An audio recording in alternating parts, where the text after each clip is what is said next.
What is going on, guys? Today I'm going to be giving you a little update video on my Genesis Hellfire Electric Longboard. I got this board a little over 3 weeks ago. It might be exactly 3 weeks. I'm not exactly sure. YouTube says 3 weeks, so I'm going to say that we're going to go with exactly 3 weeks. There we go. I put quite a few miles on this board. I'm at college right now, so I live in my apartment. Campus is about a little less than a mile and a half away from me.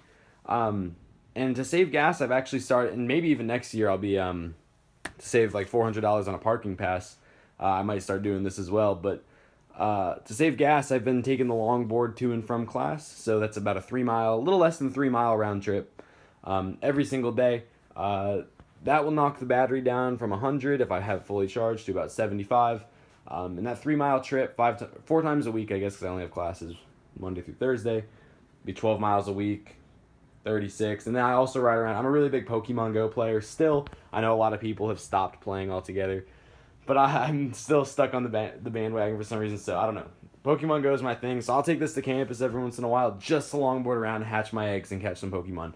So I would say easily I have put way over 50 miles on this longboard, and it's holding up great. I have a few things that I love and only a couple complaints, so let's go into some details on a few of those. One thing, this isn't really a complaint, this is more my fault. Speed bumps on campus and in my apartment complex. There are some oddly big speed bumps, which I've bottomed out the board. It's only certain ones, like every other one, and then it's only like certain parts on the speed bump, but it's weird. But the board, it's holding up well. It's obviously not Genesis's fault that I'm bottoming out, but that's a little, unfortunate. Also, this cover, when you first get the board, there's a little plastic cover here. I think when I did my unboxing video, it was already gone, because the first day I technically got my board, I think it fell off. That's a little annoying that falls off, first day. I've seen other YouTubers say the exact same thing. Fortunately, it's not really necessary to be there. But that's how you take out the battery and everything. You pull this out and unscrew these. And then third complaint is the little cover that covers this. I ended up just removing mine and throwing it away. A lot of other YouTubers have said this too. That thing doesn't close. So it would literally I would push it in, walk downstairs, and it would pop back out and be dangling. So it was really just annoying me. And I don't take this out in the water much, so I'm not too worried about like water or anything getting in there. So I literally just cut it off. And since then I haven't had that problem. So I'd recommend doing it. I haven't, I don't see any negative aspect to cutting it off, but it was annoying me that it wasn't staying closed. So Genesis, definitely look into that. You should probably get a cover for that that works properly. The wheels are holding up really nicely. I've seen another YouTuber, one of the guys who rants about everything, saying that the wheels were getting all destroyed. I think we've all seen him if you've looked up Genesis videos. That's probably my only defect on my wheel, right there. But he showed his wheels and they were all sorts of beat up. Mine are holding up pretty nicely, I would think. Wheels still spin nice. This one a little less, but bearings get a little bit dirty, but I try to clean them out every once in a while. That's really it for all my complaints. My wheels are holding up great, so that's a pro. One more complaint. Well, I guess two. The advertised speed for this board is 20 miles per hour. Well, that's not a complaint. The average the distance that it's supposed to go on one charge is 20 miles. There we go. That's what I was trying to say. There's no way in hell. My 2.8, 2.6 mile round trip will put me down to about 75%. So there's no way I'm going to get 20 miles out of this board. And I've ridden it around enough to know it's not happening. 20 miles impossible. I would say 10 on a good day. Probably 8 is something you want to stick around with. Also, a complaint that some people might not like is once the board gets less than 50, once it's only 2 bars shining, so 50% or less, the board actually tends to lose a little bit of speed, which might bother some people. I can still get it up to about 14 miles an hour on that low speed mode. I've had it to 18.6 by just turning it on, and I think my board's actually not charged right now. Okay, so it's a little bit. I was just out doing Pokemon. But I can get up to 18.6 when I just turn off the board. That's the highest I've gotten it.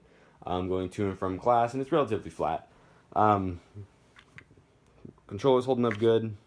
I've had no problems with sticking. I've seen other people comment about that, but mine just snaps right back in place every time.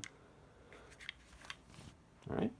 But one thing that someone commented on my video that I didn't know about previously, and it's not in the instruction manual. If you press the power button 7 times, the board should stay on, and technically, I can't gun it anywhere, but it technically unlocks like a quote-unquote faster mode, and I've actually had the board up to 23 miles per hour on that faster mode, so that's definitely something I'd look into. I weigh 185 pounds, so someone who's lighter, you might be able to get it even faster. So speed is definitely something that I like about this board. I can get to and from class in about 6 minutes, and that includes some hills and going through parking garage and driving through campus. So it's a pretty fast board. I've had no disconnection issues. I know some of the original buyers must have got like the older boards. I think they said that they actually fixed it, the disconnecting problem, where while you're riding, I guess the board or the board and the remote would disconnect. I haven't had a problem with that at all personally. But I did read if you do have that problem and you're coming to this video, the way to fix it is to, let me see if I remember. You have to do it with 2 hands, so I'm not gonna be able to do it. But you want to hold this button here, and then hold the power button here while still holding the button there, and then so I'm gonna try to show you what I mean. So hold both power buttons, and then flip on this switch and keep holding, and then the green button will blink fast about 5 times. I'm not 100% sure that's how you resync the board to the remote, but that's what I think I read in one of the comments. So if you're having that problem, try that, or just check on Reddit, and there's people there to answer your questions. But yeah, other than that, I've absolutely loved this board. It's holding up great. I've had no problems with charging. It charges up real quick. The controller charges up really quick. And it's just been a great experience overall. I'm really happy with what Genesis has done. And I have no complaints. Only other thing is I had to loosen up the trucks when I first got the board, but I already told you guys about that. And since then, I haven't had any problems. But thank you guys so much. Hopefully this helps some of you guys make up your mind. I definitely would spend the $540 all over again as opposed to spending, $1,200, $1,300 for a boosted board. I don't see the point. This does exactly what I need it to every single time without any failure. So, love the board. Thanks for watching, guys. Hopefully you can pick one up yourself. Peace out.